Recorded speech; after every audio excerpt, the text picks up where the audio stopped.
Good morning, everyone. You're watching RD Motoring, and today I want to discuss why the Chevy Impala is the best used car you can buy. I want to specifically talk about the 2000 and 2005 Chevy Impala with the 3.8-liter V6. So let's talk about that motor for a little bit, because that's actually one of the reasons why I think that this is such a great used car to buy. The basic engine design of the motor can be traced back to 1961. It was slowly reworked over the years until it was perfected with the 3800 Series 2 in 1995. The engine was put into 20 different models and spanned a decade, so that means that if something does happen to break, parts are plentiful and cheap. Let's move on to reason number 2, the cost. You can find these cars for $1,500 to $2,500 all day long. You know what the average cost of a new car is?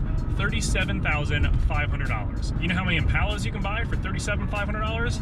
15! You can have 15 Chevy Impalas and never buy another vehicle for the rest of your life.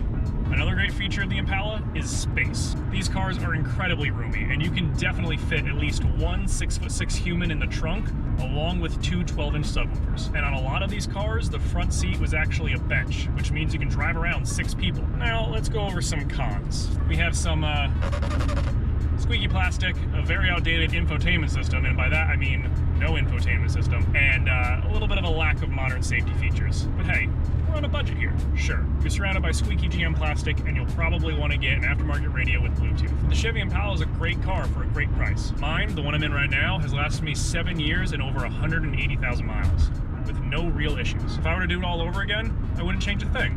Well, on second thought, I might spring for the one with the supercharger. Thanks for watching the video. If you enjoyed it, feel free to like and consider subscribing as I post weekly videos every Saturday morning. Leave a comment below as to what you think the best used car value is. But for now, take care, have a great day.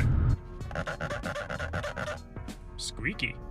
I don't have a Bluetooth, but I do have an aux cord, which is probably still obsolete on most of your phones.